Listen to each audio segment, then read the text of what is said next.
ഹോശേയ 6:1-3 വരെ ദൈവത്തിന്റെ വചനം നമ്മൾ കേട്ടത് അവൻ നമ്മെ കടിച്ചു കീറിയിരിക്കുന്നു, അവൻ സൗഖ്യമാക്കുന്നു. അവൻ നമ്മെ അടിച്ചിരിക്കുന്നു, അവൻ മുറിവ്. എത്ര പേർക്ക് ഈ ഒരു അനുഭവം ഉണ്ട്? ദൈവം നമ്മെ കടിച്ചു കീറിയിരിക്കുന്നു, ദൈവം നമ്മെ അടിച്ചിരിക്കുന്നു. എത്ര പേർക്ക് ഈ ഒരു അനുഭവം ഉണ്ട്? ഈ ഒരു അനുഭവം ഉണ്ട് എന്ന് സമ്മതിക്കുന്നവർക്ക് മാത്രമേ നമുക്ക് ഇതിന്റെ മുമ്പോട്ട് പോകാൻ പറ്റൂ. ഇതിന്റെ മുമ്പോട്ട് ഉള്ള കാര്യങ്ങളെ നമുക്ക് ജീവിതത്തിലേക്ക് പകർത്താനും പറ്റും. അപ്പൊ ചിലപ്പോഴൊക്കെ നമ്മൾ വിചാരിക്കും, നമ്മുടെ ജീവിതത്തില് എപ്പോഴും നമ്മൾ പറയുന്നതാണ് പിശാച് പ്രവർത്തിച്ചു. പക്ഷെ ദൈവം ചില സമയങ്ങളിൽ ദൈവം നമ്മളോട് ഇടപെടും. ദൈവം നമ്മുടെ ജീവിതത്തിൽ പ്രവർത്തിക്കും. ചിലപ്പോൾ ദൈവം നമ്മെ കടിച്ചു കീറിയിരിക്കും, ചിലപ്പോൾ അടിച്ചെന്നിരിക്കും. എങ്കിലും അടുത്ത വാക്യം പറയുന്ന പോലെ അവൻ സൗഖ്യമാക്കും.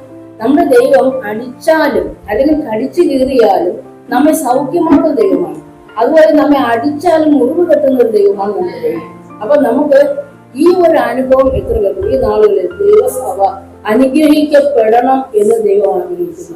ദൈവസഭയുടെ ഓരോ വ്യക്തികളും കുറച്ച് ദിവസം കൊണ്ട് എന്റെ ഹൃദയത്തിൽ ദൈവം തന്ന ഒരു ആഗ്രഹം, സഭ അനുഗ്രഹിക്കപ്പെടണം. സഭ ഇങ്ങനെ ഇരുന്നാൽ പോരാ. ദൈവമേ സഭ, ഞാൻ എന്റെ പ്രാർത്ഥനയും അതായത് സഭ അനുഗ്രഹിക്കണം. ഒരു വ്യക്തി പോലും കർത്താവ് ഇനി എപ്പോഴും നമ്മളിങ്ങനെ കടം, ബുദ്ധിമുട്ട്, പ്രയാസം, രോഗം, ദുരിതം, വ്യക്തി ഇങ്ങനെ പറഞ്ഞുകൊണ്ടിരുന്നാൽ നമ്മുടെ അയലുകാർ, നമ്മുടെ ബന്ധുമിത്രാദികൾ അവരോട് നമ്മളെങ്ങനെയൊന്ന് സുവിശേഷം പറയും. നമുക്ക് സുവിശേഷം പറഞ്ഞാൽ ആദ്യം നിങ്ങളെ കടം തീരട്ടെ, ഞങ്ങൾ പിന്നെ വരാം എന്നല്ലേ അവർ പറയുന്നത്. അല്ലെങ്കിൽ ആദ്യം നിങ്ങളെ രോഗം തീരട്ടെ, അതിനുശേഷം ഞങ്ങൾ വരാം. അതേപക്ഷെ നമ്മൾ അനുഗ്രഹിക്കപ്പെട്ടാൽ അവർ പറയും നിങ്ങളുടെ ദൈവം നല്ല ദൈവമാണ്, നിങ്ങളുടെ ദൈവത്തിൽ ഞങ്ങളും വരുന്നു എന്ന് പറയും. അപ്പൊ നമ്മള് ദൈവം ആഗ്രഹിക്കുന്നു സഭ അനുഗ്രഹിക്കപ്പെടണമെന്ന്. എത്ര പേർക്ക് ആഗ്രഹമുണ്ട് നമുക്ക് അനുഗ്രഹിക്കപ്പെടണമെന്ന്?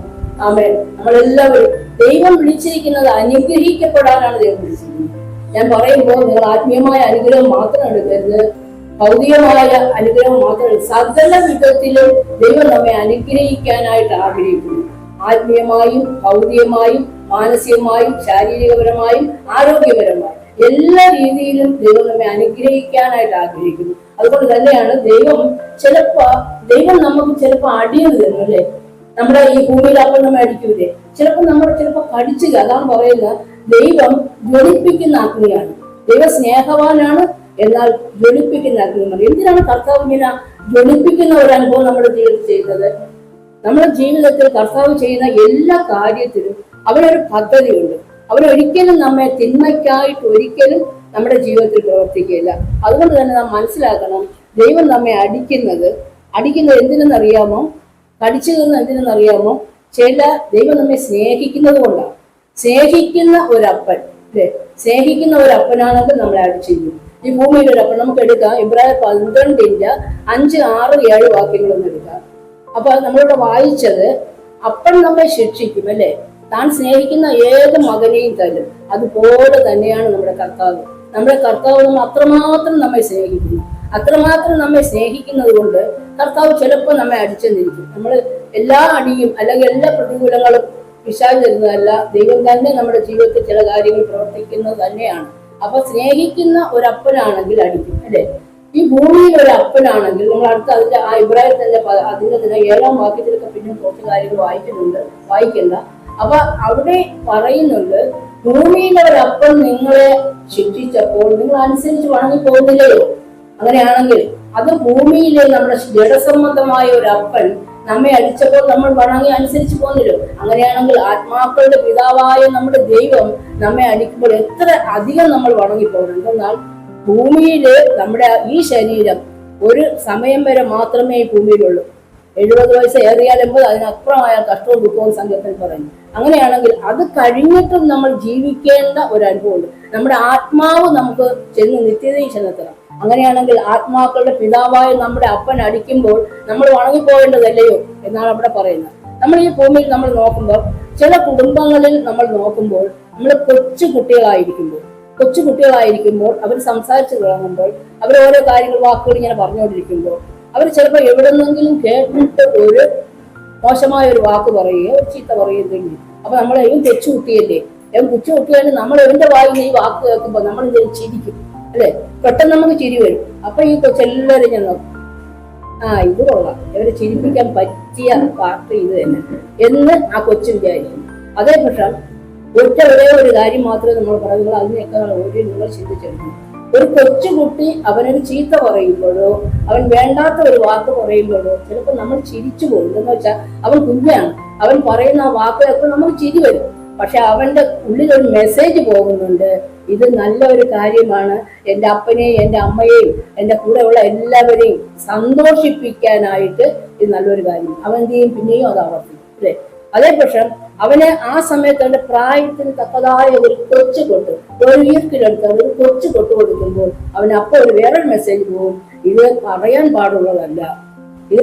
പാടുള്ളതല്ല, ഇന്ന് പറയുന്നത് നല്ലതല്ല, എൻ്റെ അപ്പനും എൻ്റെ അമ്മയ്ക്കും മറ്റുള്ളവർക്ക് ആർക്കും ഇഷ്ടമല്ല. അവരെ ഇഷ്ടപ്പെടുത്താനാണ് കുഞ്ഞുങ്ങൾ ശ്രമിക്കുന്നത്. അപ്പൊ അവരെ ഇഷ്ടപ്പെടുത്തുന്ന കാര്യങ്ങൾ അവർ ചെയ്തോളും. അതുപോലെ തന്നെ ഒരു ഭൂമിയിലെ ഒരു അപ്പൻ നമ്മെ ശിക്ഷിച്ചും ലാളിച്ചും, നമ്മൾ സദൃശവാക്യത്തിൽ പറയാം, ബാലന് ശിക്ഷ കൊടുക്കാതിരിക്കരുത്, വടികൊണ്ടടിച്ചവൻ ചത്തുപോയില്ല. ദൈവവചനം പറയും. എന്തിനു വേണ്ടിയാണ്? നമ്മള് ഈ ഭൂമിയിലെ അപ്പൻ നമ്മെ നന്നാക്കുന്നതിന് വേണ്ടി. അപ്പൊ നമ്മുടെ മക്കളുടെ മേൽ, എൻ്റെ ഇടയിൽ പറയുന്നതേ ഉള്ളൂ, നമ്മുടെ മക്കളുടെ മേൽ എപ്പോഴും ഒരു നല്ല അപ്പനാണെങ്കിൽ അവരുടെ മേൽ എപ്പോഴും ഒരു കണ്ണ് എപ്പോഴും ഉണ്ടായിരിക്കണം. അവരെന്ത് ചെയ്യുന്നു, അവരെവിടെ പോകുന്നു, എന്ത് പറയുന്നു, അവരുടെ രീതി എന്താണ്, ഇതൊക്കെ നമ്മൾ എപ്പോഴും നല്ല അപ്പനാണെങ്കിൽ എപ്പോഴും നമ്മുടെ അപ്പന്റെ കണ്ണ് നമ്മളിൽ ഉണ്ടായിരിക്കും അല്ലെ. അപ്പൊ നമ്മളെ അപ്പൻ നമ്മെ ഇടിക്കുന്നത് എന്തിനാണ്? അവൻ ശിക്ഷിക്കുന്നത് എന്തിനാണ്? അവൻ നമ്മെ സ്നേഹിക്കുന്നത് കൊണ്ടാണ്. അപ്പൊ അങ്ങനെയാണെങ്കിൽ അപ്പോൾ പറയുന്നു, നമ്മുടെ ഈ അപ്പൻ അവൻ എന്ത് ചെയ്തിരിക്കുന്നു? അവൻ നമ്മെ കടിച്ചു കീറിയിരിക്കുന്നു. നമുക്ക് പലർക്കും ഈ അനുഭവങ്ങൾ ഉണ്ട്. നിങ്ങൾ ആര് സമ്മതിച്ചാലും ഇല്ലെങ്കിലും സഭയിൽ ഈ ദൈവം കടിച്ചു കീറിയിരിക്കുന്നു, ദൈവം നമ്മെ അടിച്ചിരിക്കുന്നു, ഈ ഒരു അനുഭവം ഞാൻ ഉൾപ്പെടെ നിങ്ങൾക്ക് എല്ലാവർക്കും ഉണ്ട്.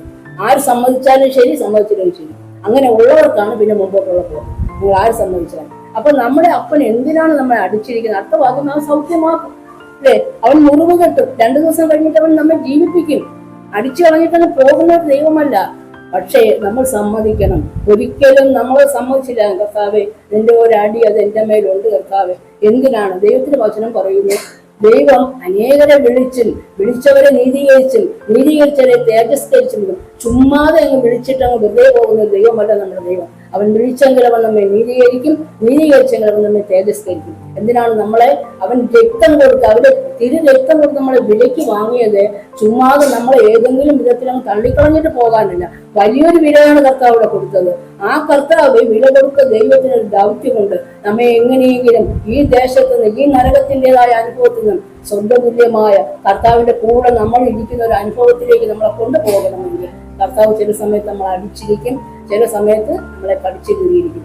അപ്പൊ അങ്ങനെയാണെങ്കിൽ നമുക്ക് ഒന്നാം വാക്യം പറഞ്ഞു, വരുവിൽ നാം യഹോവയുടെ അടുക്കലേക്ക് ചെല്ലുക. ചില കുഞ്ഞുങ്ങളെ അടിക്കുമ്പോഴുണ്ടല്ലോ, അവരെന്ത് ചെയ്യുന്നറിയാമോ? ഓടിച്ചെന്ന് അപ്പന്റെ തോളിൽ തന്നെ കെട്ടിപ്പിടിക്കും, അല്ലേ? ചില കൊച്ചുങ്ങള് ഇപ്പൊ മറുകരിച്ച് പോയത്, ചില കൊച്ചുങ്ങള് അപ്പം അടിക്കുമ്പോ നോക്കും, അപ്പന്റെ തോളിൽ ചെന്ന് ഓടിച്ചെന്ന് അപ്പന്റെ തോളിൽ കെട്ടിപ്പിടിച്ചാൽ കഴിയും, അല്ലേ?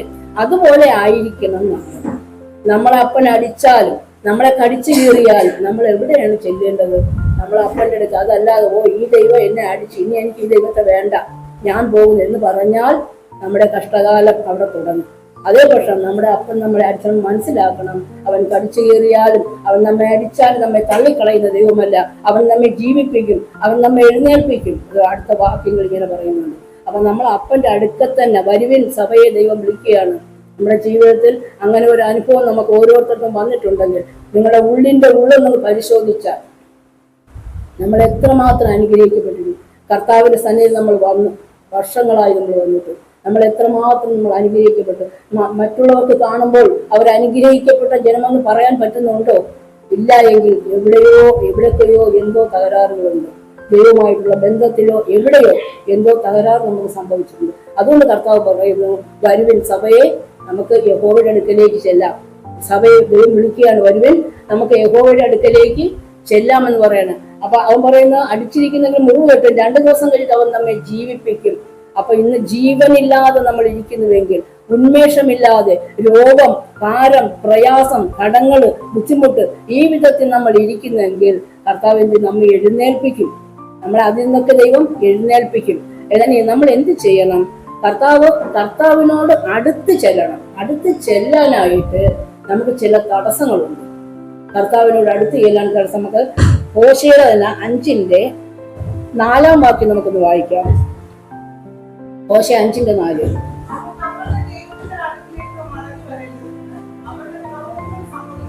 ആമേൻ. അപ്പൊ കർത്താവ് വിളിക്കുന്നു സഭയെ, വരുവിൻ നമുക്ക് യഹോവയുടെ അടുക്കലേക്ക് ചെല്ലാം. പക്ഷെ യഹോവയുടെ അടുക്കലേക്ക് ചെല്ലാനായിട്ട് നമ്മുടെ ജീവിതത്തിൽ ചില തടസ്സങ്ങൾ പറയുന്നത്, അവൻ തങ്ങളുടെ ദൈവത്തിന്റെ അടുക്കലേക്ക് മടങ്ങി വരേണ്ടതിന് നമ്മുടെ ചില പ്രവൃത്തികൾ സമ്മതിക്കുന്നില്ല. ചില പ്രവൃത്തികൾ നമ്മൾ ഓരോരുത്തരും നമ്മൾ പരിശോധിക്കണം. നമ്മൾ ആരും വിശുദ്ധന്മാരല്ല. ആർക്കും ഞങ്ങളെ ഇത് സംസാരിക്കുമ്പോൾ ഞങ്ങൾ മറ്റാരെയും നോക്കണ്ട, ഞാൻ എന്നെ തന്നെ നോക്കിയാൽ മതി, അല്ല മറ്റാരും ആരെയും അങ്ങോട്ട് ഇങ്ങോട്ട് നോക്കണ്ട. നമ്മുടെ ജീവിതത്തിൽ കർത്താവിന്റെ അടുക്കൽ ചെല്ലാനായിട്ട് എന്റെ ജീവിതത്തിൽ കർത്താവ് എന്താണ് തടസ്സം? എന്റെ വായിലെ വാക്കുകളാണോ? എന്റെ പെരുമാറ്റമാണോ? എന്റെ പ്രവൃത്തിയാണോ? എന്റെ ചിന്താമണ്ഡലം, എന്റെ ഹൃദയത്തിൽ വന്ന നിരൂപണങ്ങളാണോ?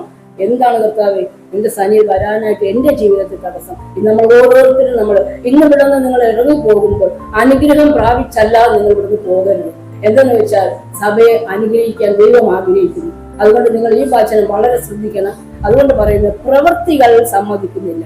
എന്നാൽ അടുത്ത നമുക്ക് 6 വാക്യം 5:6 ഒന്ന് വായിക്കാം.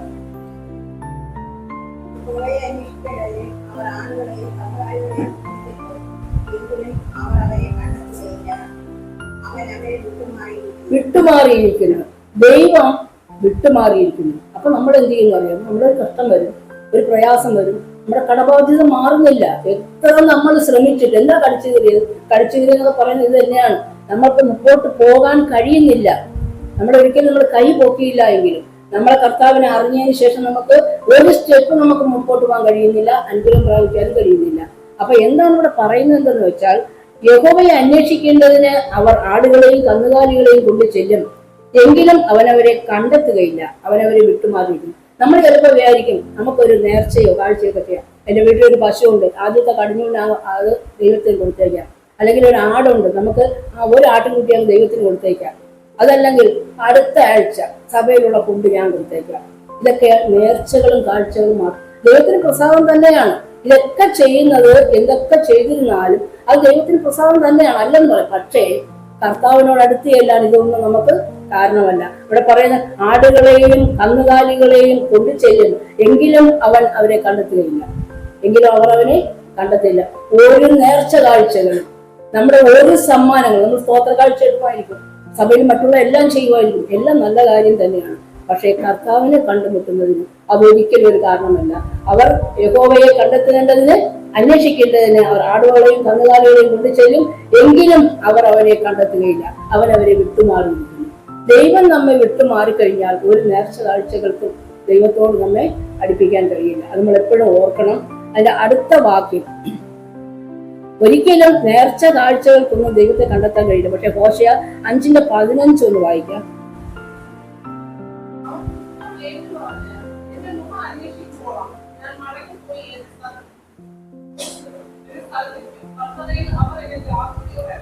ആമേൻ. അപ്പോൾ എന്താണ് നമ്മൾ ചെയ്യേണ്ടത്?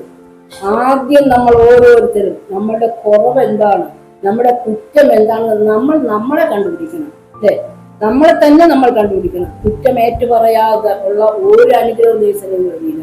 നമ്മൾ രക്ഷിക്കപ്പെടുന്ന ദൈവഭാഗത്ത് വന്നിട്ട് വർഷങ്ങളായല്ലേ. നമ്മൾ രക്ഷിക്കപ്പെടുന്നതിന് മുമ്പേ നമ്മൾ ഒരുപാട് പാപങ്ങൾ നമ്മൾ ചെയ്തിട്ടുണ്ട് അല്ലേ. നമ്മുടെ ജീവിതത്തിൽ ഒരുപാട് കുറവുകൾ വന്നിട്ടുണ്ട്. ഞാൻ ഉൾപ്പെടെ നമുക്ക് എല്ലാവർക്കും ഒരുപാട് കുറവുകളുണ്ട്. നമ്മളതൊക്കെ ഏറ്റു പറഞ്ഞിട്ടുണ്ടോ? നമുക്ക് ദൈവം ഓർമ്മ തരും. ചില സമയങ്ങളിൽ നമ്മൾ ചെയ്തു പോയ ചില കുറവുകളും ചില പാപങ്ങളും ദൈവം നമുക്ക് ചിലപ്പോൾ ഓർമ്മ തരും. ഈ ഓർമ്മ തരുന്നത് നിങ്ങൾ അപ്പോഴേ കർത്താവിനെ ഏറ്റു പറയാതെ കിടന്നാൽ നമ്മുടെ അനുഗ്രഹത്തിന് തടസ്സമാണ്. അതുകൊണ്ട് നമ്മൾ രക്ഷിക്കപ്പെടുന്നതിന്റെ ചിലപ്പോൾ നമ്മൾ വിചാരിക്കും, ഇപ്പോൾ ഞാൻ ഇത്ര വലിയ പാപമാണ് ചെയ്തത്, ഇതെങ്ങനെ ഞാൻ യേശുവിനടുത്ത് ഏറ്റുപറയും? ഇത് വൃത്തികളല്ലേ. കർത്താവ് നമ്മൾ ചെയ്ത പാപങ്ങളെല്ലാം കൂടെ സ്ക്രീനിങ്ങനെ കാണിച്ചാൽ നമുക്ക് പോലും നമ്മൾ കണ്ണടച്ചു. അങ്ങനത്തെ പാപങ്ങളൊക്കെ നമ്മുടെ ജീവിതത്തിൽ വന്നു പോയിട്ടുണ്ട്. അപ്പൊ അങ്ങനെയാണെങ്കിൽ നമ്മൾ വിചാരിക്കും, ഇതൊക്കെ എങ്ങനെ കർത്താവിനോട് ഏറ്റുപറയും അയ്യേ എന്ന് നമ്മൾ. അതല്ല, കർത്താവിന് സകലതും നഗ്നവും മലർന്നതുമായിരിക്കുന്നു. നമ്മുടെ പഴയകാല ജീവിതത്തിൽ നമ്മൾ വന്നുപോയ പാപങ്ങള് അത് കർത്താവിന്റെ സന്നി ഇന്നും നഗ്നവും മലർന്നതുമായിരിക്കുന്നു. ഇതുവരെയും നമ്മൾ ഏറ്റു പറഞ്ഞിട്ടില്ല എങ്കിൽ നമ്മുടെ അനുഗ്രഹത്തിന് അതൊരു തടസ്സമായി കിടക്കരുത്. നമ്മൾ എന്തെല്ലാം ഏറ്റു പറയാനുണ്ടോ അതെല്ലാം നമ്മൾ കർത്താവിനെ സന്നിധിയിൽ നമ്മൾ ഏറ്റു പറയണം. ഏറ്റു പറഞ്ഞെങ്കിൽ മാത്രമേ നമ്മുടെ ജീവിതത്തിൽ മുമ്പോട്ട് അനുഗ്രഹം പ്രാപിക്കാൻ പറ്റുള്ളൂ. അതുപോലെ തന്നെ മാത്രമല്ല, നമ്മൾ രക്ഷിക്കപ്പെട്ട ദൈവഭാഗത്ത് വന്നതിന് ശേഷവും നമ്മുടെ ജീവിതത്തിൽ ചില കുറവുകളും കുറ്റങ്ങളും ഒക്കെ വന്നിട്ടുണ്ട് അല്ലേ. കുറവില്ലാതെ ഒന്നുമില്ല, നമ്മളെല്ലാവരും ചിലപ്പോൾ കുറവുകളും കുറ്റങ്ങളും ഒക്കെ വന്നിട്ടുണ്ട്. നമ്മൾ പുറകോട്ടൊന്ന് പോകണം. രക്ഷിക്കപ്പെട്ട് വന്നതിന് ശേഷം നമ്മുടെ ജീവിതം നമ്മളൊന്ന് പരിശോധിക്കണം. നമ്മൾ പുറകോട്ടൊന്ന് പോയി, കർത്താവേ എവിടെയാണ് നോക്കാം, എൻ്റെ അപ്പനെ എനിക്ക് നഷ്ടപ്പെട്ടു പോയ ഒരു കാര്യം എൻ്റെ ജീവിതത്തിൽ എവിടെയാണ് വന്നത്. എന്തിനു ഞാൻ പറയുന്നത് വെച്ചാൽ, നമ്മൾ അനുഗ്രഹം പ്രാപിക്കണമെങ്കിൽ ഏറ്റുപറഞ്ഞ് ഉപേക്ഷിക്കാത്ത ഒരു കാര്യവും ദൈവം അനുഗ്രഹിക്കില്ല. അതുകൊണ്ട് നമ്മുടെ ജീവിതത്തിൽ നമ്മൾ എന്തുകൊണ്ട് നമ്മുടെ ജീവിതത്തിൽ കഷ്ടപ്പെട്ടു ഇവിടെ പറയുന്നു. ഇവിടെ എന്താണ് പറഞ്ഞത്? കഷ്ടതയിൽ അവരെന്നെ ജാഗ്രതയോടെ അന്വേഷിക്കും. 5:15 പറയാൻ, അവർ കുറ്റം ഏറ്റുപറഞ്ഞ് എന്റെ മുഖം അന്വേഷിക്കുമ്പോളം ഞാൻ മടങ്ങിപ്പോയി എന്റെ സ്ഥലത്തിരിക്കും. അപ്പൊ നമ്മളെ കുറ്റം എന്തെന്ന് കണ്ടുപിടിച്ച് ഏറ്റുപറഞ്ഞ് നമ്മൾ ഉപേക്ഷിക്കുന്നത് വരെ കർത്താവ് ഉണ്ടാകും മൗനമായ ഒരു സ്ഥലത്ത് പോയിരിക്കും. മൗനമായി അവിടെ ഇരിക്കും. എന്നിട്ട് കർത്താവ് പറയുന്നു, എന്നിട്ട് എന്ത് കൊടുക്കും? ഒരു കഷ്ടത എന്നിട്ട് കൊടുക്കും. ഒരു കഷ്ടത എന്തിനാണെന്ന് അറിയാമോ? ഇത് നമ്മൾ ഏറ്റു പറഞ്ഞിട്ടുമ്പോൾ അനുഗ്രഹം പ്രാപിക്കണം, വേറെ ഒന്നിനുമല്ല. നമ്മുടെ അപ്പൻ അത്രമാത്രം നമ്മെ സ്നേഹിക്കുന്നത് കൊണ്ട് മൗനമായിരിക്കും കർത്താവ്. നമ്മളെ രക്ഷിക്കപ്പെടുന്നതിന് മുമ്പേ ഉള്ള കഷ്ടവും അതിനുശേഷം നമ്മുടെ ജീവിതത്തിൽ വന്ന പാപവും നമ്മൾ ചെന്ന് നമ്മളൊന്ന് ഈ ദിവസം നിങ്ങൾ സമയമെടുത്ത്, ഒരു ദിവസമെങ്കിലും നിങ്ങൾ സമയമെടുത്ത് കർത്താവിന്റെ സന്നിധിയിൽ ഒന്ന് ഇരിക്കണം.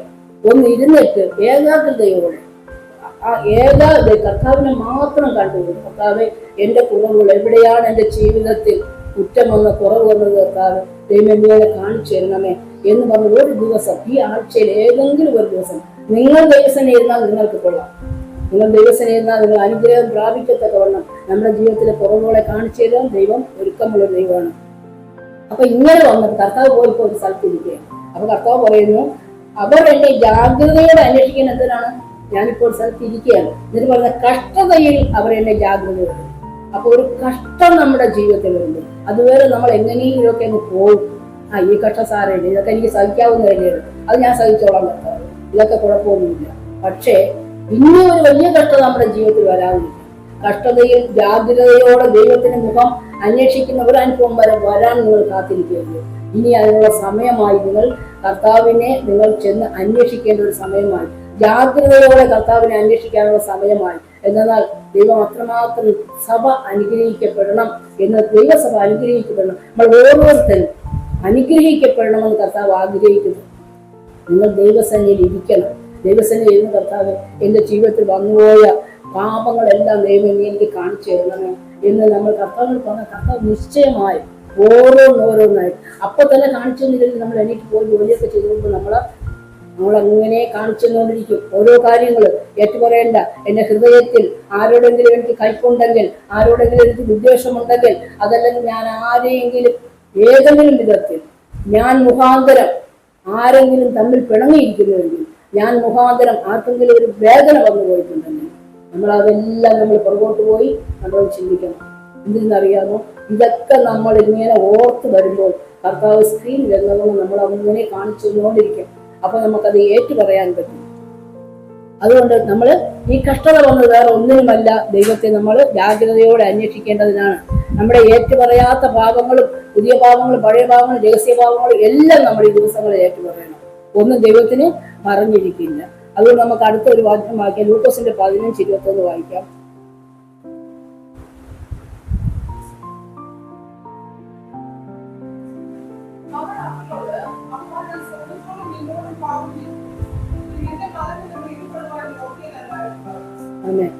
അവിടെ എന്താണ്? മുടിയനായ പുത്രന്റെ കാര്യമാണല്ലേ നമ്മളവിടെ വായിക്കുന്നത്. മുടിയനായ പുത്രൻ തന്റെ അപ്പന്റെ സ്വത്തുക്കളെല്ലാം അവൻ വാങ്ങിച്ചു കൊണ്ടുപോയി നാനാവിധമാക്കി കളഞ്ഞു. അല്ലേ? ദുർനടപ്പുകാരനായി ജീവിച്ചു. ആ സ്വത്തുക്കളെല്ലാം അവൻ നാനാവിധമാക്കി കളഞ്ഞു. ഈ നാനാവിധമാക്കി കളഞ്ഞിട്ട് അവസാനം അവന് ആഹാരം കഴിക്കാൻ പോലും ഒരു ജോലിയില്ല, ആഹാരം കഴിക്കാൻ ഇല്ലാതെ വന്നപ്പോൾ ആ ദേശത്ത് ഒരു പൗരന്റെ അടുത്ത് ചെന്നപ്പോൾ അവനൊരു പന്നിയെ മേയ്ക്കുന്ന ജോലി കൊടുത്തു. അപ്പോൾ അവൻ വിചാരിച്ചു, ഈ പന്നി തിന്നുന്ന വാളവരെയെങ്കിലും തിന്ന് എന്റെ വയറൊന്ന് നിറയ്ക്കാമെന്ന് വിചാരിച്ച പന്നി അതുപോലും അവന് കൊടുത്തില്ല. അല്ലേ?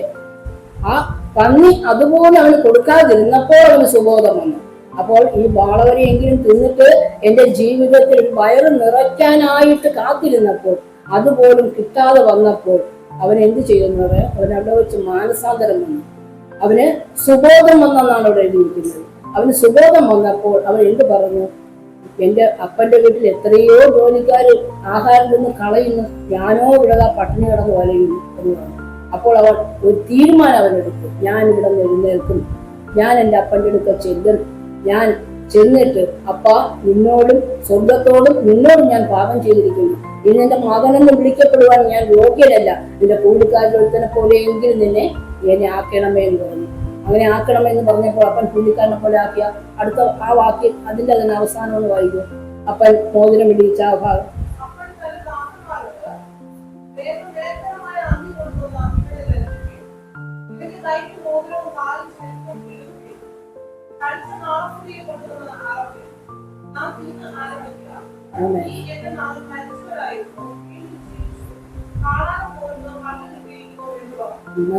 അപ്പൊ അവിടെ അങ്ങനെ ചെന്ന് ഏറ്റു പറഞ്ഞപ്പോൾ ആ അപ്പൻ എത്രമാത്രം ഈ മകൻ എന്ന് വരും, അവന്റെ തെറ്റുകളും കുറവുകളും മനസ്സിലാക്കിയിട്ട് എന്റെ ഈ മകൻ എന്ന് എന്റെ അടുത്ത് മടങ്ങി വരുമെന്ന് പറഞ്ഞ് കാത്തിരുന്ന ഒരപ്പനാണ്. ആ അപ്പൻ ഈ മകൻ ചെന്ന് അപ്പ സ്വർഗത്തോട് നിന്നോട് ഞാൻ പാപം ചെയ്തിരിക്കുന്നു എന്ന് ഏറ്റു പറഞ്ഞപ്പോൾ അപ്പ എന്ത് ചെയ്യുന്ന? മേത്തരമായ അങ്കി കൊണ്ടുവരുവിൻ, ഇവനെ ധരിപ്പിപ്പിൻ, അവനെ കൈക്ക് മോതിരം ഇടുവിൻ, കാലിന് ചെരുപ്പിടുവിൻ എന്ന് പറഞ്ഞല്ലേ. അതുപോലെ നമ്മുടെ സ്വർഗത്തിൽ അപ്പന് നമ്മെ നോക്കിക്കൊണ്ടിരിക്കുകയാണ്. നമ്മുടെ കുറവുകൾ നമ്മുടെ ജീവിതത്തിൽ വന്ന നമ്മൾ ഒരിക്കലും ദൈവത്തിന് ഇപ്പൊ എന്റെ ഹൃദയത്തിൽ വരുന്ന ഒരുപക്ഷെ എന്റെ ഹൃദയത്തിൽ എനിക്ക് ആരുടെയും ഒരു കൈപ്പുണ്ട്, പക്ഷെ നിങ്ങൾ ആരും അറിയുന്നില്ല. അല്ലേ? എനിക്ക് സുബിന്റെ അടുത്ത് എനിക്ക് ഒരു കൈപ്പുണ്ട്. സുബിൻ അറിയുന്നുണ്ടോ? ഒരിക്കലും അറിയുന്നില്ല. ആർക്കറിയാം? കർത്താവിനറിയാം. ഒരിക്കലും സഭ ആ വിധത്തിൽ ഇരിക്കരുത്. എന്തുകൊണ്ടെന്ന് വെച്ചാൽ ഇങ്ങനെയുള്ള കാര്യങ്ങൾ നമ്മുടെ ജീവിതത്തിലാണ്, നമ്മുടെ ആത്മീയവും ഭൗതികവുമായ ജീവിതത്തിലാണ് കോട്ടം തട്ടുന്നത്. അപ്പൊ എന്റെ ഹൃദയത്തിൽ സുബിന്റെ അടുത്ത് ഒരു കൈപ്പുണ്ടെ സുബിൻ അറിയുന്നില്ല, പക്ഷെ നമ്മൾ അപ്പൻ അറിയുന്നുണ്ട്. അല്ലെ? അപ്പൻ അറിയുമ്പോൾ എന്റെ അനുഗ്രഹം അവിടെ തടഞ്ഞു വെച്ചിരിക്കുകയാണ്. അല്ലെ? എന്റെ അനുഗ്രഹങ്ങൾ നീ വന്നേറ്റ് പറഞ്ഞിട്ട് നീ മനസ്സിലാക്കാതെ നീ മനസ്സിലാക്കുക, നീ സ്വർഗത്തോടും നിന്നോടും എനിക്ക് പാപം വന്നിരിക്കുമെന്ന് നീ പറയുന്നത് വരെ കർത്താവ് പോയി ആ കർത്താവിന്റെ സ്ഥലത്ത് ഇരിക്കും. ആരെ അനുഗ്രഹം നഷ്ടപ്പെടും? എന്റെ അനുഗ്രഹം നഷ്ടപ്പെടും അല്ലേ? സുബിന് ഒരു കുഴപ്പമില്ല, അവൻ ഇങ്ങനെ സന്തോഷമായിട്ട് അവൻ ജീവിക്കും. പക്ഷെ എന്റെ ജീവിതത്തിൽ എന്റെ അനുഗ്രഹങ്ങൾ എനിക്ക് നഷ്ടപ്പെട്ടു. അതുകൊണ്ട് നമ്മൾ ഈ ജീവിതത്തിൽ എന്തെങ്കിലും നമ്മുടെ ജീവിതത്തിൽ പരസ്പരം ആർക്കെങ്കിലും, ഞാൻ പറയുകയാണ്, എന്തിനു വേണ്ടി പറയുന്നത് വെച്ചാൽ നമ്മൾ അനുഗ്രഹം പ്രാപിക്കണം. നമ്മുടെ ജീവിതത്തിലെ കുറവുകൾ, കുറ്റങ്ങൾ വേറെ ആർക്കും ഒരു ദോഷം വരില്ല. അത് നമുക്ക് തന്നെയാണ് ദോഷം. ആർക്കെങ്കിലും അങ്ങനെ എന്തെങ്കിലും കയ്പോ എന്തെങ്കിലും ഉണ്ടെന്നുണ്ടെങ്കിൽ നമ്മൾ പരസ്പരം പറ്റുന്നുണ്ടെങ്കിൽ അവരുടെ അടുത്ത് തന്നെ പറയണം, സഹോദരി അല്ലെങ്കിൽ സഹോദര, എനിക്കിങ്ങനെ ഒരു കയ്പുണ്ടായി, നിങ്ങൾ ക്ഷമിക്കണമേ, ദൈവത്തോട് പറയണം അല്ലേ? ദൈവത്തോട് പറയുമ്പോൾ അങ്ങനെ ഏറ്റു പറയുന്നവർക്ക് അടുത്തപടി ദൈവം അനുഗ്രഹം തരുന്നു. അപ്പൊ ഇവിടെ ഈ മകൻ ചെന്ന് ഏറ്റു പറഞ്ഞപ്പോൾ മേത്തരമായ ഒരു അങ്കി കൊണ്ടുവരുവിൽ, അവനെ മേത്തരമായ ഒരു അങ്കി തരും. ഇതുപോലെ മേത്തരമായ ഒരു അങ്കി നമ്മളെ കർത്താവ് വെച്ചിട്ടുണ്ട്. നമ്മെ അണിയിക്കാനായിട്ട് മേത്തരമായ ഒരു അങ്കി കർത്താവ് നമുക്കും വെച്ചിട്ടുണ്ട്. നമ്മൾ ഇതുപോലെ ഏറ്റു പറയുമ്പോൾ കർത്താവ് ക്ഷമിക്കും അല്ലേ? എത്ര നമ്മള് ഏത് വലിയ മഹാപാപമായിരുന്നു. യെശയ്യാവിന്റെ പുസ്തകത്തിൽ പറയുന്നത്, നിങ്ങളുടെ പാപങ്ങൾ രക്താംബരം പോലെ കടും ചുവപ്പായിരുന്നാലും അത് ഞാൻ ഹിമം പോലെ വെളുപ്പിക്കുമെന്ന് കർത്താവ് പറയുന്നുണ്ട്. അതുകൊണ്ട് നമ്മുടെ പാപങ്ങൾ എത്ര വലുതായിരുന്നാലും പാപത്തിന്റെ വെയിറ്റും അതിന്റെ അളവൊന്നും നമ്മൾ ആരും നോക്കണ്ട. എത്ര കടും ചുവപ്പായിരുന്നാലും കർത്താവിന്റെ സന്നിധിയിൽ നമ്മൾ ഏറ്റുപറയുമ്പോൾ കർത്താവ് നമ്മൾ ക്ഷമിക്കും. നമുക്ക് തരാനുള്ള അനുഗ്രഹങ്ങളെല്ലാം തരും. മോതിരം എന്നെ പിടിപ്പിച്ചു എന്ന് പറയുന്നത് എന്താണ്? മകനായി വീണ്ടും സ്വീകരിച്ചു, മോതിരം അത് കാണിക്കുന്നു, ചെരിപ്പിടിയിപ്പിച്ചു. അപ്പൊ നമ്മുടെ ദൈവം അങ്ങനെ ഉള്ള ഒരു ദൈവമാണ് നമ്മുടെ ദൈവം. നമ്മൾ ഏറ്റുപറയുന്ന പാപങ്ങളെല്ലാം കർത്താവ് നമ്മോട് ക്ഷമിക്കും. അപ്പൊ നമ്മുടെ ജീവിതത്തിൽ മറന്നു പോകരുത്. രക്ഷിക്കപ്പെടുന്നതിന് മുമ്പുള്ള പാപങ്ങൾ ഓർമ്മ തരുന്ന പറയണം. രക്ഷിക്കപ്പെട്ടതിന് ശേഷമുള്ള പാപങ്ങളും നമ്മുടെ ജീവിതത്തിൽ വന്നുപോയതെല്ലാം നമ്മൾ ദൈവത്തോട് ഏറ്റു പറയണം. അപ്പൊ കർത്താവുമായുള്ള ബന്ധം, എന്നിട്ട് നമ്മൾ ചോദിക്കണം, കർത്താവ് ഈ വന്ന വഴിയിൽ എവിടെ വെച്ചാണ് കർത്താവ് ഞാൻ നീയുമായിട്ടുള്ള ആ ഒരു ബന്ധത്തിന് കോട്ടം വന്നത്? എവിടെയോ ഒരു കോട്ടം വന്നിട്ടുണ്ട് നമ്മുടെ ജീവിതത്തിൽ. കർത്താവുമായിട്ടുള്ള ആ ബന്ധത്തിൽ എവിടെയാണ് അപ്പൊ ആ കോട്ടം വന്നിരിക്കുന്നത്? ദൈവം നീ എനിക്കത് കാണിച്ചു തരണമേ. കർത്താവ് എനിക്ക് നിന്നോട് അടുത്ത് വരണം. കർത്താവ് എന്റെ വചനം പറയും, വരുവിൻ സഭയെ, നമുക്ക് യഹോവയുടെ അടുക്കലേക്ക് ചെല്ലാം.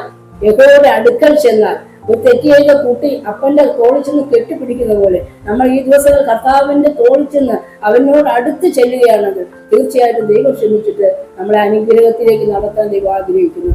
അതുപോലെ അപ്പൊ നമ്മൾ ഓർക്കേണ്ടത്, എവിടെ വെച്ചാണ് കർത്താവ്? എന്റെ വായിൽ നിന്ന വാക്കാണോ? എന്റെ ഹൃദയത്തിലെ വിചാരങ്ങളാണോ?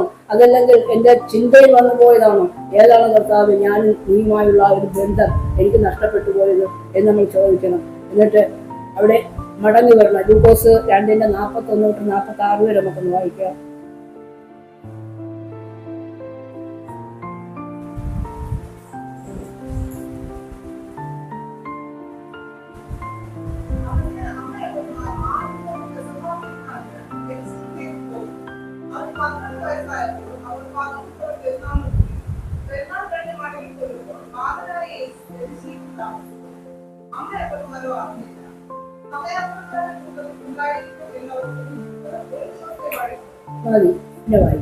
അപ്പൊ ഇവിടെ പെസഹ പെരുന്നാളിന് യേശു കർത്താവിനെയും കൊണ്ട് അപ്പനമ്മമാർ യെരൂശലേമിലേക്ക് പോയ ഭാഗം നമ്മൾ വായിച്ചല്ലേ. അപ്പൊ യെരൂശലേമിലേക്ക് പോയിട്ട് അവർ തിരിച്ചു മടങ്ങി വന്നപ്പോൾ 12 വയസ്സുള്ള തന്റെ മകൻ അവൻ യെരൂശലേമിൽ തന്നെ പാർത്തു. അമ്മയപ്പന്മാരോ അറിഞ്ഞില്ല. അവർ എത്ര ദിവസത്തെ വഴി പോയി? യേശു ഇല്ലാതെ അവർ എത്ര ദിവസത്തെ വഴി പോയി? അവിടെ എന്താണ് വായിക്കുന്നത്? യേശു ഇല്ലാതെ 1 ദിവസത്തെ വഴി അവർ പോയി. 1 ദിവസത്തെ വഴി യേശു ഇല്ലാതെ അവർ പോയിരിക്കുകയാണ്. യേശു ഇല്ലാതെ പോയിട്ട് അവർ 1 ദിവസത്തെ വഴി പോയി. അമ്മയപ്പന്മാരോ അറിഞ്ഞില്ല. സഹയാത്രക്കാരുടെ കൂട്ടത്തിൽ ഉണ്ടായിരിക്കും എന്നവർ ഊഹിച്ച് 1 ദിവസത്തെ വഴി പോയി. അപ്പോ അമ്മയപ്പന്മാർ എന്ത് വിചാരിച്ചു? സഹയാത്രക്കാരുടെ കൂട്ടത്തിൽ ഉണ്ടായിരിക്കും എന്നവർ ഊഹിച്ചു. നമ്മുടെ ജീവിതത്തിൽ കർത്താവ് നമ്മുടെ കൂടെ ഉണ്ടെന്നുള്ള ഊഹമല്ല ആയിരിക്കുന്നത്. കർത്താവ് നമ്മുടെ കൂടെ ഉണ്ട്. അവൻ പറഞ്ഞില്ലേ, അന്ത്യത്തോളം ഞാൻ നിങ്ങളുടെ കൂടെ ഇരിക്കാന്ന്. അതുകൊണ്ട് ഉണ്ട്. ഇത് ഊഹമല്ലായിരിക്കണം. കർത്താവ് നമ്മുടെ കൂടെ ഉണ്ടെന്ന് ഉറപ്പിക്കണം. കർത്താവ് നമ്മുടെ കൂടെ ഉണ്ട്. കർത്താവ് എന്നെ പിരിഞ്ഞു പോകുവാൻ തക്കവണ്ണം അഥവാ എന്റെ ജീവിതത്തിൽ ഞാൻ അപ്പയൊക്കെ ഓർമ്മ വരുന്നത് ഏറ്റുപറഞ്ഞ് ഉപേക്ഷിക്കുന്നുണ്ട്. ഞാൻ അത് ആ വന്ന പാപം പിന്നെ വരാതിരിക്കാൻ ഞാൻ ശ്രമിക്കുന്നുണ്ട്. അപ്പൊ നമ്മുടെ ജീവിതത്തിൽ ഊഹമല്ലായിരിക്കണം. നമ്മുടെ ജീവിതത്തിൽ ഒരു ഉറപ്പ് വേണം. കർത്താവ് എന്റെ കൂടെ ഉണ്ട്. കർത്താവിന്റെ കൂടെ ഉണ്ട്. നമ്മൾ ഈ ദിവസങ്ങളിൽ ഉറപ്പിക്കണം. ഉറപ്പിച്ചിട്ട് ഊഹഭോഗമായിരിക്കരുത്, നമ്മൾ ഉറപ്പിക്കണം. എന്നിട്ട് അടുത്തത് 1 ദിവസത്തെ വഴി പോകുന്നു. പിന്നെ അവനെ ബന്ധുക്കളുടെയും പരിചയക്കാരുടെ ഇടയിൽ തിരഞ്ഞു. കാണാഞ്ഞിട്ട് അവനെ അന്വേഷിച്ചുകൊണ്ട് യെരൂശലേമിലേക്ക് മടങ്ങിപ്പോയി. നമ്മൾ എന്ത് ചെയ്യണമെന്ന് അറിയാമോ? നമ്മൾ അതാ ഞാൻ പറഞ്ഞത്, രക്ഷിക്കപ്പെട്ട് നമ്മൾ ദൈവഭാഗത്ത് വന്നതിന് ശേഷം നമ്മുടെ ജീവിതത്തിൽ എവിടെയെങ്കിലും കുറ്റങ്ങളോ കുറവുകളോ ഉണ്ടെന്ന് നമ്മുടെ ജീവിതത്തിൽ ഒന്ന് തിരിച്ചു മടങ്ങിപ്പോകണം. നമ്മൾ ഈ ദിവസങ്ങൾ എന്ത് വേണം? നമ്മളൊന്ന് ഇവിടെ നമ്മളെ യാത്ര ഒന്ന് നിർത്തിയിട്ട് നമ്മൾ തിരിച്ചു, കർത്താവേ, ഞാൻ വന്ന വഴി, നീയുമായുള്ള ബന്ധം, ഞാൻ വന്ന വഴി ഒന്ന് പോയി പരിശോധിക്കണം. എവിടെ വെച്ചാണ് എൻ്റെ കർത്താവ് എനിക്ക് നഷ്ടമായത്? കർത്താവെ, ഊഹാപോഹം ഒന്നും കർത്താവിൻ്റെ കൂടെ ഇരിക്കുമെന്ന് ഉറപ്പിക്കാൻ പറ്റില്ല. അതുകൊണ്ട് തന്നെ ഈ നമ്മൾ വന്ന വഴിയെ, ഒരു പക്ഷേ ഈ ഇടക്കാലത്തായിരിക്കാം നമ്മുടെ ജീവിതത്തിൽ വന്നു പോയത്, അതല്ലെങ്കിൽ നമ്മൾ രക്ഷിക്കപ്പെട്ട് നേരത്തെ എവിടെയെങ്കിലും നമ്മുടെ ജീവിതത്തിൽ എന്തെങ്കിലും വന്നു പോയി.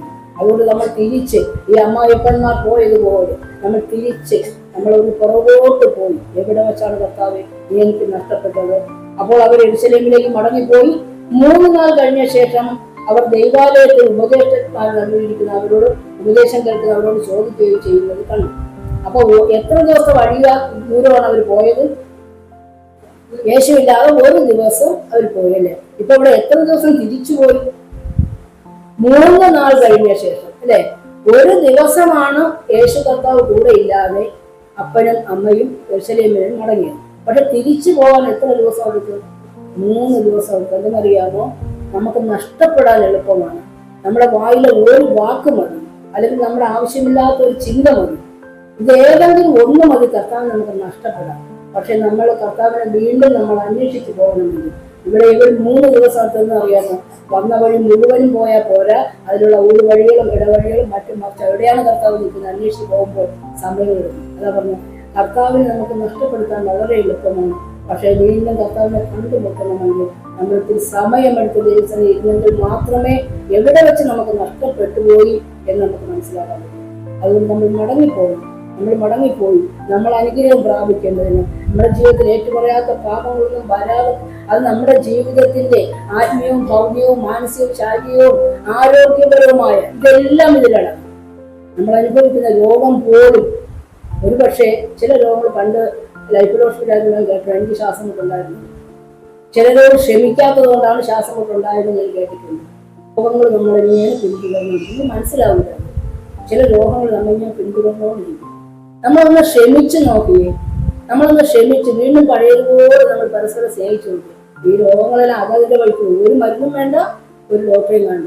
ഈ പരമവൈദ്യനായി കർത്താവ് മാത്രം മതി. അവനാണ് നമ്മുടെ പരമവൈദ്യൻ. നമ്മൾ അങ്ങനെ ക്ഷമിക്കുമ്പോൾ ചില രോഗങ്ങൾ നമ്മളെ കിട്ടും. അപ്പൊ നമ്മൾ എന്ത് ചെയ്യണം? മടങ്ങി, നമ്മൾ എവിടെ വെച്ച് നമ്മളെ കർത്താവ് നഷ്ടപ്പെട്ടു പോയി എന്ന് മടങ്ങിപ്പോയി അന്വേഷിച്ച് കണ്ടുപിടിച്ചിട്ട് നമ്മൾ ദൈവസേനയിൽ വന്ന് നമ്മളെ ഏറ്റുപറഞ്ഞ് നമ്മൾ ഉപേക്ഷിക്കണം. കർത്താവ് ഇപ്പം മിണ്ടാതെ ഒരു സ്ഥലത്ത് പോയിരിക്കുകയാണ്. എന്നിട്ട് കുറെ കഷ്ടം എന്നാ പിടിച്ചോ, എന്താണെന്ന് വെച്ചാൽ നീ എൻ്റെ സന്നിധി നടന്നു വന്നു. എനിക്ക് നിന്റെ കാളയേനോ നിന്റെ ആടിനെയോ നിന്റെ നേർച്ചയോ ഒന്നുമല്ല ആവശ്യം, എനിക്ക് നിന്നെയാണ് ആവശ്യം. കർത്താവ് പറയുന്നത് നമ്മളെയാണ് കർത്താവിന് ആവശ്യം. നമ്മുടെ നേർച്ച കാഴ്ചകളൊന്നുമല്ല കർത്താവിന് ആവശ്യം, നമ്മളെയാണ്. അതുകൊണ്ട് നമ്മൾ ഈ ദിവസങ്ങളിൽ നമ്മളെ തന്നെ നമ്മളൊന്ന് പരിശോധിച്ചിട്ട് ജീവിതത്തിൽ വന്നുപോയ വീഴ്ചകളും താഴ്ചകളും എന്ത് തന്നെ ആയിരുന്നാലും ഒന്ന് പരിശോധിച്ച് കർത്താവിനൊക്കെ ഏറ്റുപറഞ്ഞ് നമ്മളത് ഉപേക്ഷിക്കാനായിട്ട് ശ്രമിക്കണം. പിന്നെ നമുക്ക് ഹോശേയ പുസ്തകം 6:3 വരാം. 3 നാം അറിഞ്ഞുകൊള്ളുക, യഹോവയെ അറിയാൻ നാം ഉത്സാഹിക്കാം.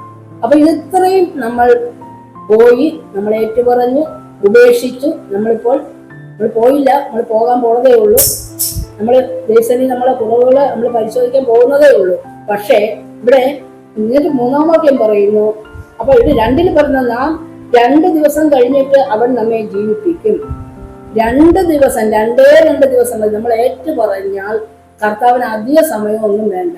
പക്ഷെ ഏറ്റുപറയാതിരിക്കുന്നിടത്തോളം കാലം ഇങ്ങനെ നീണ്ടുപോകും. എന്ന് ഏറ്റുപറയും, അപ്പൊ മാത്രമേ നമുക്ക് ജീവിതത്തിൽ അനുഗ്രഹം കാണും. പക്ഷെ ഏറ്റുപറയാതിരിക്കുന്നിടത്തോളം കാലം നീണ്ടുപോകും. ഇവിടെ പറയുന്നു 2 ദിവസം കഴിഞ്ഞിട്ട് അവൻ നമ്മെ ജീവിപ്പിക്കും, 3-ാം ദിവസം അവൻ നമ്മെ എഴുന്നേൽപ്പിക്കും. അപ്പൊ നമ്മുടെ കർത്താവ് ഒരിക്കലും തിന്മയ്ക്കായിട്ട് നമ്മുടെ ജീവിതത്തിൽ, എന്റെയും നിങ്ങളുടെയും ജീവിതത്തിൽ നമ്മുടെ കർത്താവ് തിന്മയ്ക്കായിട്ട് യാതൊന്നും ചെയ്യുന്നില്ല. അവൻ നമ്മെ ജീവിപ്പിക്കും, അവൻ നമ്മെ എഴുന്നേൽപ്പിക്കും, അവൻ നമ്മെ മുറിവ് കെട്ടും, അവൻ നമ്മെ സൗഖ്യമാക്കും. പക്ഷേ നമ്മൾ എന്ത് ചെയ്യണം? നമ്മളിതൊക്കെ നമ്മൾ ഏറ്റുപറയണം. അപ്പൊ ആ 3-ാം ദിവസം നമ്മെ എഴുന്നേൽപ്പിക്കും. നാം അവന്റെ മുമ്പാകെ ജീവിക്കുകയും ചെയ്യും. വിശ്വാസത്തിന്റെ വാക്കുകളാണ്. നാം അവന്റെ മുമ്പാകെ ജീവിക്കുകയും ചെയ്യും. നാം അവന്റെ മുമ്പാകെ, എല്ലാവരും ഒന്ന് ഏറ്റുപറഞ്ഞ്, നാം അവന്റെ മുമ്പാകെ ജീവിക്കുകയും ചെയ്യും. അല്ലേ? നമ്മൾ ജീവിക്കും. നമ്മൾ ജീവനുള്ളവരായി, കർത്താവിന്റെ ആത്മാവുള്ളവരായി നമ്മൾ ജീവിക്കും. അല്ലേ? അപ്പൊ അടുത്ത വാക്യം പറയുന്നു, നാം അറിഞ്ഞുകൊള്ളുക, യഹോവയെ അറിയാൻ നാം ഉത്സാഹിക്കാം. അപ്പൊ എന്ത് ചെയ്യണം? ഇതെല്ലാം ഒക്കെ ആയി. പക്ഷെ ഇനി നാം അറിയേണ്ടത് യഹോവയെ അറിയാനായിട്ട് നാം ഉത്സാഹിക്കാം. ഒരു ഉത്സാഹം നമ്മുടെ ജീവിതത്തിൽ വേണം. തണുത്തു പോകരുത്. നമ്മളെ ആ ഒരു തീഷ്ണത യഹോവയെ അറിയാം. ചിലരുണ്ടല്ലോ പ്രാർത്ഥിക്കാനും വയ്യ, ദൈവത്തിന് നമ്മൾ അന്വേഷിക്കാനും വയ്യ, വരുന്ന വഴിക്ക് ഭാര്യ വരണമെങ്കിൽ ഭർത്താവ് വരും, ഭർത്താവ് വരണമെങ്കിൽ ഭാര്യ വരും, അത്രയേ ഉള്ളൂ. ദൈവമുഖം അന്വേഷിക്കണം എന്നുള്ള ഒരു താല്പര്യമില്ല, ഒരു താല്പര്യവും ഇല്ല.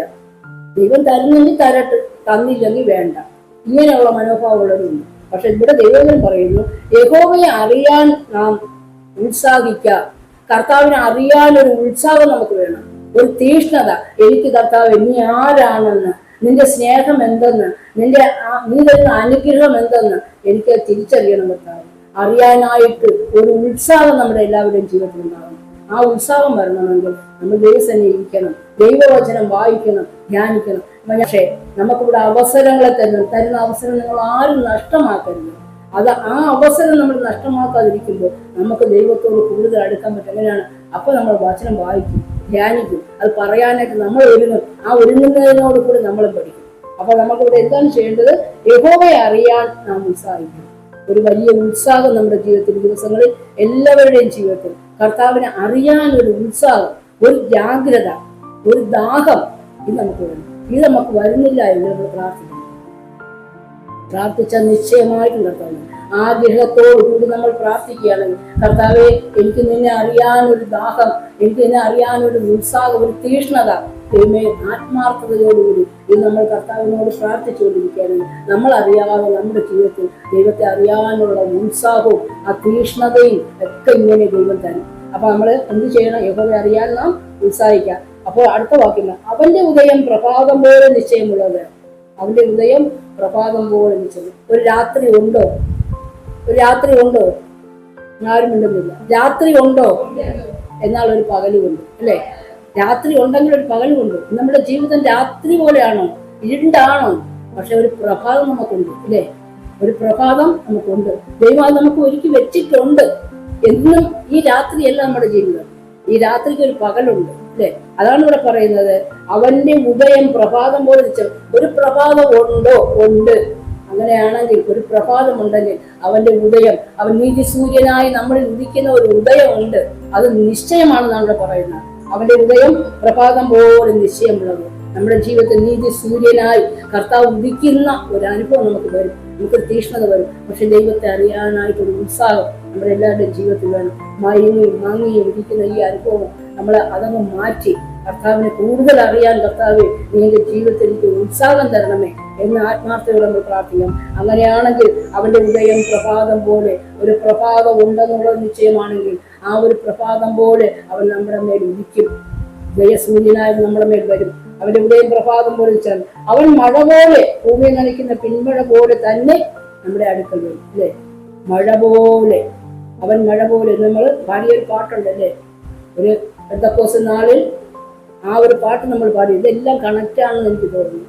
നമ്മളെ പാട്ടെടുത്ത ഞാൻ അറിയുന്നില്ല, ഈ വചനം എടുത്തത് കൂടി അറിയുന്നില്ല. അപ്പൊ എല്ലാം എന്തോ എനിക്ക് ആ പാട്ടുകളൊക്കെ പാടിക്കൊണ്ടിരിക്കുമ്പോഴേ എൻ്റെ ഉള്ളിൽ ദൈവമേ എന്തൊക്കെയോ ഒരു കണക്ഷൻ ഉള്ളതുപോലെ എനിക്ക് തോന്നുന്നു. അപ്പൊ ദൈവം അറിയാതെ അല്ല നമുക്ക് ഈ പാട്ട് തന്നത്, ദൈവം അറിയാതെയല്ല നമുക്ക് ദൈവം ഈ വചനം തന്നു. അങ്ങനെയാണെങ്കിൽ അവൻ മഴ പോലെ, ദൈവം മഴ പോലെ, ഭൂമിയെ നനയ്ക്കുന്ന പിൻപഴ പോലെ നമ്മുടെ അടുക്കൽ വരാനായിട്ട് ആഗ്രഹിച്ച് കർത്താവിരിക്കുന്നു. നമുക്ക് എത്ര ആഗ്രഹമുണ്ട്, അവൻ ആഗ്രഹിക്കുന്നു. നമുക്ക് എത്ര ആഗ്രഹമുണ്ട്. നമ്മൾ അവനെ അറിയാനായിട്ട് അവനെ അറിയാനായിട്ട് ഉത്സാഹിക്കുക. വരുവിൻ സഭയെ, നമുക്ക് യഹോവയുടെ അടുക്കലേക്ക് പോകാം. എത്ര പേർക്ക് ഒരുക്കമുണ്ട്? നമുക്ക് ദൈവത്തിന്റെ അടുക്കലേക്ക് പോയി കർത്താവെ കൈ ഉയർത്തി, നല്ലപോലെ ഉയർത്തി, കർത്താവെ എനിക്ക് നിന്നെ അറിയണം, നീ ആരെന്നും, നിന്റെ സ്നേഹം എന്തെന്നും, നിന്റെ കരുതൽ എന്തെന്നും, നീ നമ്മളെ അനുഗ്രഹിക്കുന്ന ദൈവമാണ്. നമുക്ക് അനുഭവിച്ചറിയും. നീ ഞങ്ങളെ അനുഗ്രഹിച്ചല്ലാതെ കർത്താവെ നീ ഞങ്ങളെ വിടല്ലേ എന്ന് നമുക്ക് പ്രാർത്ഥിക്കാൻ ഈ ദിവസങ്ങളിൽ ദൈവം തീർച്ചയായിട്ടും സഭയെ അനുഗ്രഹിക്കാനായിട്ട് ദൈവത്തിനാകും. എൻ്റെ ഹൃദയത്തിൽ ഒരു ആഗ്രഹം നേരത്തെ സഭയെ അനുഗ്രഹിക്കണം. നമ്മളിങ്ങനെ ഇരുന്നാൽ പോരാ. ആൾക്കാർ പറയും നിങ്ങൾ ദൈവസേനയെ പോയിട്ട് നിങ്ങൾക്ക് എന്ത് കിട്ടി? നമുക്കൊരു ഞങ്ങൾ അയൽവാസികൾക്കോ ബന്ധുമിത്രാദികൾക്കോ ഒന്നും പറയാൻ പറ്റില്ല. ആദ്യം നിങ്ങൾ പോയി നന്നാവെന്ന് പറയും, ആദ്യം നിങ്ങളെ രോഗം മാറട്ടെന്ന് പറയില്ലേ. പക്ഷെ ഇനി അത് ദൈവനാമം ദുഷിക്കുന്ന അനുഭവമാണ്.